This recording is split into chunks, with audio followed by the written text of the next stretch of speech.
Mu gihugu cya Tanzania ibyara amatora y'umukuru w'igihugu byaje kuvamo imyigaragambyo ikomeye cyane.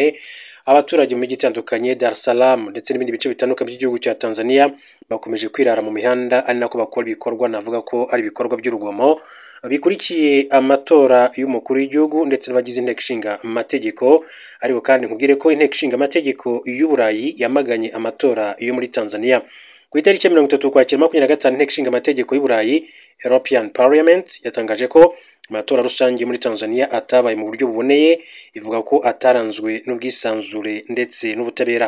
Mu itangazo ryasohowe n'abadepite bayo bavuze ko amatora agombaga kuba umunsi w'ibyishimo bya demokarasi, ariko ahubwo ahinduka igihe cy'igitutu, ubwoba n'iterabwoba.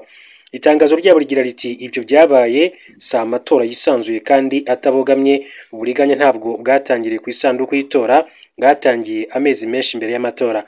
Abadepite b'Uburayi bashimangiye ko hari kwibasirwa ku batavugwa rumwe na leta, harimo kubafata, kubafunga no kubuza amashyaka yabo gukorera mu bwisanzure. Bavuze by'umwihariko ku rubanza rwa Tundu Lissu, umuyobozi w'ishyaka ritavuga rumwe na leta uri kuburanishwa ku cyaha cyo kurwanya ubutegetsi kubera gusaba amatora atabogamye. Tundu Lissu agomba gufungurwa ako kanya, niko itangazo ryakomeje kugenda rigaragaza. Inteko ishinga amategeko y'Uburayi ivuga ko nta matora ashobora gufatwa nk'afite agaciro mu gihe batavuga rumwe na leta bafungwa, ubwisanzure bwo gutanga ibitekerezo bukumirwa, ndetse itangazamakuru ryigenga rihatirwa guceceka. Raporo zigaragaza amakosa mu matora, kwirukanwa kw'abagenzuzi n'ihohoterwa ry'abavuga ukuri byononywe icyizere cy'iki gikorwa cya demokarasi muri Tanzania. Abagize inteko ishinga amategeko basoje bavuga ko amahanga adakwiye guceceka. Dusaba abafatanyabikorwa bose ba demokarasi guhagarara kigabo mu kurengera uburenganzira bwa muntu n'amahame ya demokarasi. Kurebera ntacyo ukora si ukwifata, ni ugufatanya n'ibibi. Iri tangazo ryashyizweho umukono na David Makarista, perezida w'akanama k'ububanyi n'amahanga muri inteko ishinga amategeko y'Uburayi, Munir Saturi, perezida w'akanama k'uburenganzira bwa muntu Merja Kironen, ndetse na perezida w'itsinda rishinzwe umubano w'inteko nyafurika. Iri tangazo rije rikurikira iminsi y'ubushyamirane n'imyigaragambyo muri Tanzania, aho abaturage ndetse n'amahanga bakomeje kuvuga ko amatora yabaye mu buryo budahwitse kandi budakurikiza amahame ya demokarasi muri iki gihugu cya Tanzania. Duhindure ingingo gato tuve muri Tanzania ku bijyanye n'amatora, ariko kandi tutari twahindura ingingo cyane. Reka mbabwire ko hari abaturage b'igihugu cya Kenya bagerageje kujya kwifatanya n'abanyatanzania kwigaragambya. Polisi ya Kenya kuri wa kane tariki ya 30 Ukwakira yakumiriye abaturage b'iki gihugu bashakaga kwinjira muri Tanzania mu rwego rwo kwifatanya n'abaturage b'iki gihugu mu myigaragambyo ikomeje kuba. Ibinyamakuru byo muri Kenya biravuga ko polisi yatangiriye bariya bantu ku mupaka wa Namanga uhuza kiriya gihugu na Tanzania. Kuva ku wa gatatu tariki 29 Ukwakira abanyatanzania bari mu myigaragambyo ikomeye cyane bamagana amatora y'umukuru w'igihugu yabaye muri iki gihugu cya Tanzania. N'amatora Perezida Samia Suluhu Hassan ufite amahirwe yo kuyatsinda yahatanyemo n'abakandida 17 gusa, ashinjwa kuba yarayakumiriyemo abanyapolitike bakomeye cyane batavuga rumwe n'ubutegetsi bwe, abandi akabafunga. Abanyakenya bamaze igihe bibasira ubutegetsi bwa Perezida Samia Suluhu Hassan bamwita munyagitugu, ndetse bari mu bashishikarije abaturage babo b'abanyatanzania kwigaragambya. Akaba rero ari ibyo bikomeza kugenda bivugwa. Reka noneho duhindure ingingo tugaruke mu Rwanda. Mbabwire ko kuri wa kane tariki ya 30 Ukwakira 2025 u Rwanda rwakira abanyarwanda 326 bari mu miryango 98 batahutse bava muri Repubulika Iharanira Demokarasi ya Kongo. Bakiriwe ku mupaka munini cyane wa Koronishe mu karere ka Rubavu, aho bavanwe bajyanwa gucumbikirwa mu nkambi y'agateganyo Nyarushishi iri mu karere ka Rusizi mu ntara y'Uburengerazuba mu Rwanda. Kuva muri 2021 abanyarwanda barenga 11,000 bamaze gutaha mu Rwanda bavuye mu burasirazuba bwa Repubulika ya Demokarasi ya Kongo. Abenshi bahungiye kuva mu mwaka w'1994.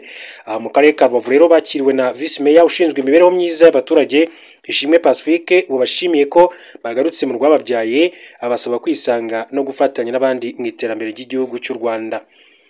Ku itariki ya 21 Ukwakira aho u Rwanda rwari rwakiriye abandi banyarwanda 27 bo mu miryango 94 igizwe n'abantu batahutse baturutse muri Repubulika Iharanira Demokarasi ya Kongo, aho bakiriwe n'umuyobozi w'akarere ka Rubavu Prosper Murindwa.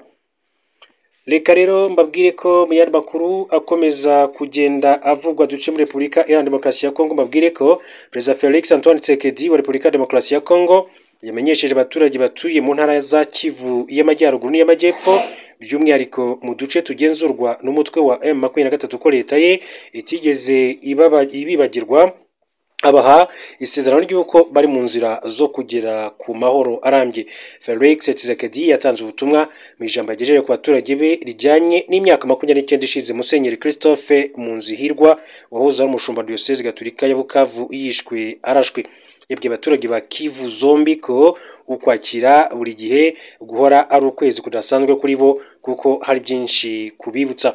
Ati ukwakira si ukwezi gusanzwe kuri mwe, uku kwezi kutwibutsa ibikomere by'amateka, kutwibutsa amazina y'abahagurukiye kurwanaho n'amaboko yabo gusa barwanya agasuzuguro, ubukoro ndetse n'akarengane, kutwibutsa isura y'abatanze ubuzima bwabo kugira ngo isi yumve ukuri ku migambi yihishe n'ingaruka z'intambara yashojwe ku gihugu cyacu iturutse mu burasirazuba.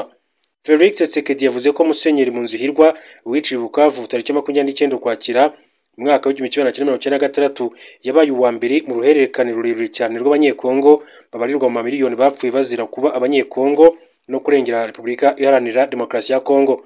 Uyu mugabo kandi yabwiye abaturage ba Kivu zombi ko Ukwakira atari ipaji isanzwe yo ku ngengabihe, ahubwo agaragaza ko uku kwezi ari ikimenyetso cy'imyaka 30 y'ubwicanyi, kwimarwa ku ngufu, kwirukanwa ku gahato kw'imiryango ikava ku butaka bwayo ndetse no gutakaza abana ku babyeyi n'abana bakaba imfubyi. Hanyuma yunzemo agira ati Ukwakira ni ikimenyetso cy'uko ubutaka bwacu bwakunze kwibasirwa n'imbaraga z'amahanga n'abanyekongo bayafasha, ariko kandi ni ikimenyetso cy'uko nubwo byose byabaye mwakomeje kwihagararaho ndetse no kugira agaciro. Felix Tshisekedi yatanze ubutumwa mu gihe ibice byinshi cyane by'intara za Kivu y'Amajyaruguru n'iy'Amajyepfo muri iki gihe bigenzurwa n'inyeshyamba zo mu mutwe wa AFC 23. Mu mpera za Mutarama no mu kwezi kwa Gashyantare uyu mwaka nibwo izi nyeshyamba ziyobowe na General Sultan Makenga zigaruriye imijyi ya Goma na Bukavu nyuma yo kwirukanamo ihuriro ry'ingabo za leta ya Repubulika Iharanira Demokarasi ya Kongo. Muri iki gihe imirwano iracyajya mbere hagati y'impande zombi mu bice bitandukanye, ndetse Perezida Felix Tshisekedi yagaragaje ko ashimira ingabo za leta ye, inzego z'umutekano na wazalendo ku kuba bakomeje kurwanira igihugu batabihemberwa ariko bakaba bakibonana urukundo rutagira ikigero. Yabwiye abatuye muri Kivu zombi ko ubutegetsi bwe butigeze bubibagirwa. Ati kuri mwe mu nyumvira Ibukavu, Goma, Minova, Beni, Uvira, Kalehe, Ijwi, Rucuru, Masisi, Fizi n'ahandi, ndababwira nti leta ntiyabibagiwe. Ibyo munyuramo si ikibazo cyanyu aho murasirazuba gusa, ni ikibazo cyacu twese i Kinshasa, nk'uko bimeze Ibukavu, Imbandaka, nk'uko bimeze Igoma, Irumbashi, nk'uko bimeze Uvira, kuko mu gihe iki gice kimwe cy'igihugu kiri mu bubabare igihugu cyose kiba kibabaye. N'amagambo ya Felix Tshisekedi. Tshisekedi yabwiye bariya abaturage ko amahoro si isezerano rya kure, amahoro ni inzira kandi turi kuyinyuramo. Yavuze ko mu rwego rwa diplomasi, umutekano n'ubutabazi leta ye ikomeje ibikorwa byose bigamije kugera ku gahinge nyako, gusubiza inyuma ingabo z'amahanga, gusubizaho ubuyobozi bwa leta, gucyura impunzi ndetse no kongera gusana ibyangiritse. Yabwiye abatuye mu duce leta yatakaje ko nubwo umusaruro utahita ugaragara by'ako kanya, hari biri gukorwa ndetse ko bitazigera bicogora. Yunzemo ati Repubulika iri kumwe namwe, leta iri kumwe namwe, ikindi nanjye ubwanjye ndi kumwe namwe. Amagambo ya Faci cyangwa se Perezida Felix Tshisekedi.